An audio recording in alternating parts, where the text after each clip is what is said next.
తర్వాత ఏంటి అన్నది చర్చనీయాంశంగా మారింది. ఓవైపు కాంగ్రెస్ హైకమాండ్ ఇప్పుడే నిర్ణయం తీసుకునే పరిస్థితి లేదని భావిస్తున్నట్లు కనిపిస్తోంది. మరోవైపు టీ కాంగ్రెస్ ఎంపీలు తాజా పరిణామాలపై గరంగా ఉంటే టీఆర్ఎస్ ఇక నుంచి కాంగ్రెస్ ని లక్ష్యంగా చేసుకోవాలని ఆలోచిస్తోంది. అటువైపు నవంబర్ 1లోగా సమైక్యాంధ్రకు మద్దతుగా కేంద్రం ప్రకటన చేయాలంటూ సమైక్యవాదులు నిరసనలు ప్రారంభించారు. ఈ నేపథ్యంలో టీ ఉద్యమ భవిష్యత్ ఏంటి, కాంగ్రెస్ నాన్సుడు వైఖరిని కొనసాగించబోతోందా అన్న అంశాలపై మహాన్యూస్ ప్రత్యేక చర్చ చేపట్టింది. చర్చలో పార్టిసిపేట్ చేయడానికి మనతో స్టూడియోలో ఉన్నారు రాజకీయ విశ్లేషకులు ప్రొఫెసర్ జి హరగోపాల్ గారు.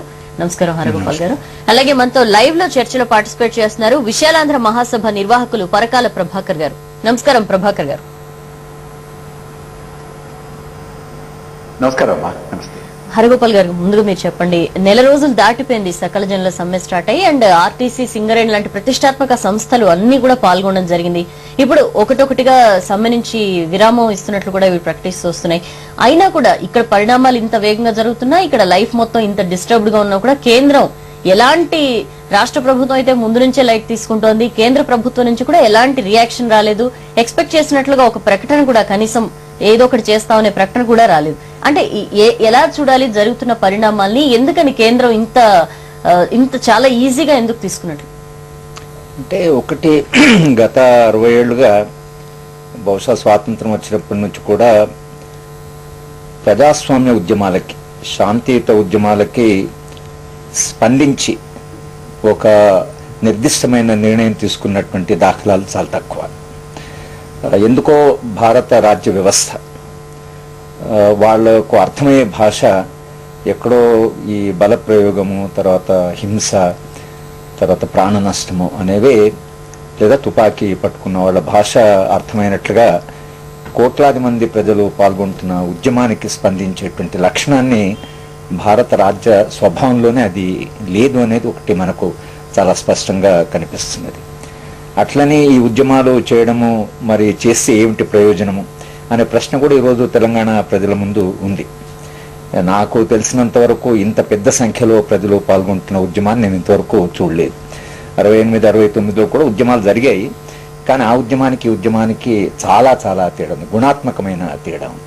ఇది గ్రామీణ స్థాయి వరకు వెళ్ళింది, ఇది అన్ని రంగాల ప్రజలను ప్రభావితం చేసింది, ఇది దాదాపు సాధారణమైనటువంటి మనిషి దాకా ఉద్యమం పోయి తెలంగాణ ఆకాంక్ష అనేది చాలా బలంగా వ్యక్తీకరింపబడింది. అయితే ఢిల్లీలో ఉండే వాళ్ళకి, పాలసీ మేకర్స్కి, ఈ ఒక ఇంత పెద్ద దేశంలో ఒక మూలకు జరుగుతున్న ఉద్యమం వాళ్ళకి ఎట్లా దాని ప్రభావం ఉంటుంది? ఇప్పుడు అన్నా హజారే ఉద్యమానికి అంత పెద్ద ఎత్తున స్పందించారు, మీడియా జాతీయ స్థాయిలో చాలా పెద్ద ఎత్తున. రెండవది, నా దృష్టిలో ఢిల్లీలో ఉండే వాళ్ళకి అసలు నిజానికి సమస్య తీవ్రత కూడా అర్థం కావట్లేదు. నేను ఈ మధ్యన జవహర్లాల్ నెహ్రూ యూనివర్సిటీకి ఏదో అఫీషియల్ వర్క్ ఉండి వెళితే, అక్కడ రాష్ట్రాల రాజకీయాల మీద పనిచేస్తున్న ఒక సిద్ధాంతకర్త ఆమె నన్ను అడుగుతున్నాను, అది ఒరిస్సాలో కిడ్నాప్ ఏమైంది అని.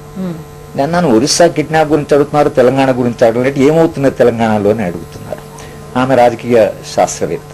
అంటే వాళ్ళకే తెలంగాణలో ఇంత ఉధృతమైన ఉద్యమం జరుగుతుంది అనేటువంటి అవగాహన లేనప్పుడు, అక్కడ పబ్లిక్ ప్రెషర్ లేకపోతే వాళ్ళకి ఢిల్లీలో ఒక మారుమూల ప్రాంతంలో లక్షలాది మంది ప్రజలు చేస్తున్న ఉద్యమం యొక్క, అంటే దానికి స్పందించేటువంటి లక్షణము లేదు అనేది మనకు చాలా స్పష్టంగా తెలుస్తున్నది. అయితే దీని పర్యవసానం ఎలా ఉంటుంది, ఇది అంతిమంగా ఎలా ముగుస్తుంది అనేటువంటి ప్రశ్నలు భారత ప్రజాస్వామ్యం ముందు ఈరోజు చాలా పెద్ద సవాలుగా నిలిచాయి.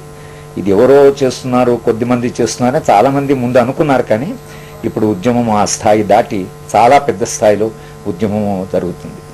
నేను తెలంగాణ ఉద్యమాన్ని ఇంకొక కోణం నుంచి కూడా చూస్తున్నాను.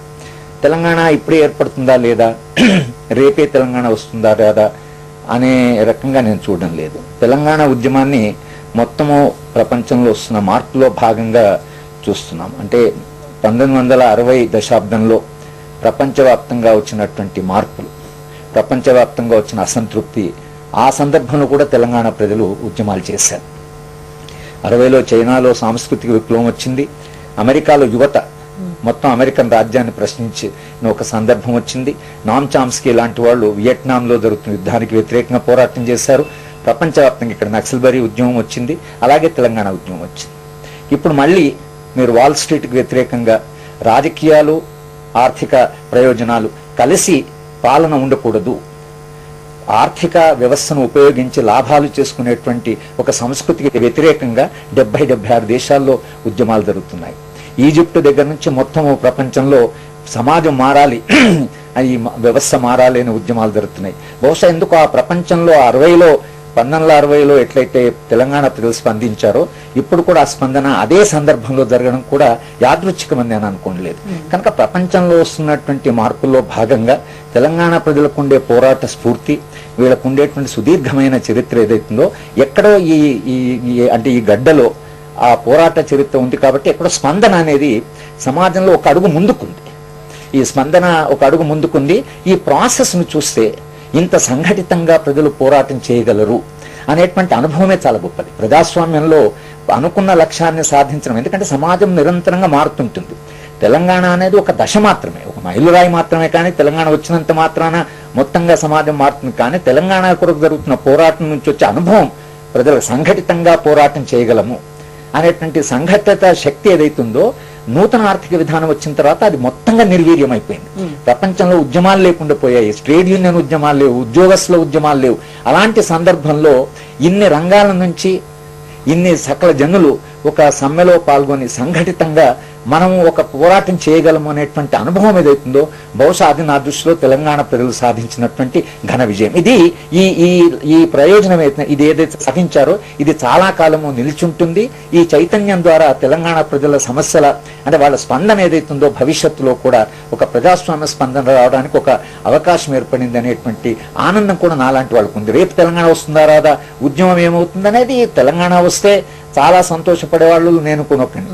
వచ్చినా రాకున్నా ప్రజా ఉద్యమాలు ఇంత పెద్ద ఎత్తున జరగడం అనేది ఒక గొప్ప అనుభవంగా కూడా దాన్ని మనం చూడవలసి ఉంటుంది. రైట్ అండి. ఒకసారి ప్రభాకర్ గారితో మాట్లాడదాం. ప్రభాకర్ గారు, జరుగుతున్న పరిణామాల్ని బట్టి అంటే ఆల్రెడీ ఇక్కడ ఉద్యమం ఉధృత రూపం దాల్చినప్పుడల్లా గత 2-2.5 సంవత్సరాలుగా మనం చూస్తే ప్రతిసారి అక్కడ సమైక్యవాద ఉద్యమం గానీ ఎక్కువగా సమైక్యాంధ్రని కొనసాగించాలనే డిమాండ్ గానీ తరచూ పైకి వస్తున్న సంఘటనలు మనం చూస్తున్నాం. ఇప్పుడు కూడా మళ్ళీ ఏదో ఒక కీలక డెసిషన్ తీసుకోవాల్సిన సమయం వచ్చినప్పుడు మళ్ళీ విశాలాంధ్ర మహాసభ పేరిట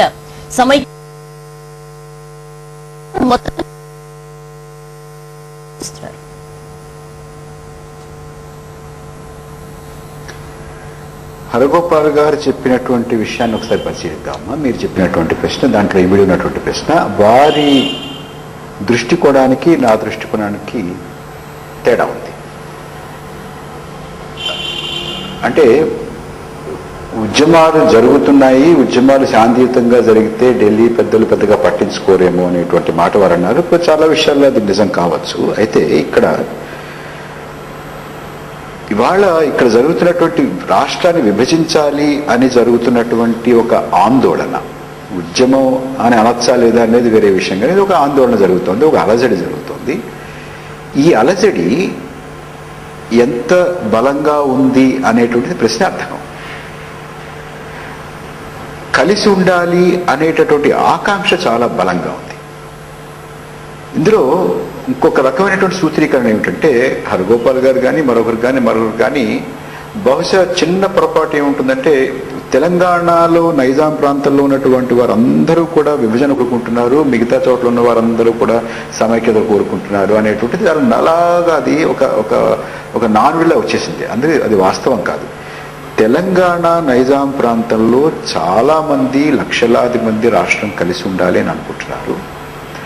కోస్తా జిల్లాల్లో, రాయలసీమ జిల్లాల్లో చాలా మంది రాష్ట్రం ఒకటిగా ఉండాలని కోరుకుంటున్నారు. అలాగే నైజాం జిల్లాల్లో చాలా మంది రాష్ట్రం విభజించబడాలనుకుంటున్నారు. కోస్తా జిల్లాల్లోనూ రాయలసీమలోనూ కూడా చాలా మంది రాష్ట్రం విడిపోవాలని అనుకుంటున్నారు. ఇవాళ జరుగుతున్నటువంటి ఈ సంఘర్షణ ఈ దృక్కోణాలకి, ఆలోచనలకి, లక్ష్యాలకి, ఆశయాలకి జరుగుతున్నటువంటి సంఘర్షణ ఏ సంఘర్షణ అంటే, రాష్ట్రం ఒకటిగా ఉండాలి అనేది ఒక విచారధార అయితే, ఒక ఆలోచన ధార అయితే, రాష్ట్రం విడిపోవాలి అనేటటువంటిది మరొక ఆలోచన ధార, మరొక విచారధార.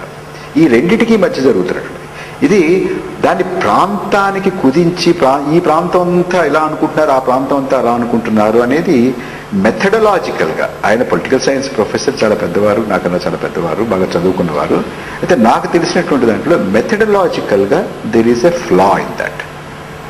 సరే, మొత్తం ప్రపంచవ్యాప్తంగా ఉద్యమాలు వస్తున్నాయి, ప్రపంచవ్యాప్తంగా అలజడి వస్తున్నాయి, ప్రపంచవ్యాప్తంగా ఆందోళనలు వస్తున్నాయి అటువంటిది ఎప్పుడు వస్తూనే ఉన్నాయి. చరిత్ర గతిలో ఎప్పుడు ఏదో ఒక ఆందోళన జరుగుతూనే ఉంటుంది.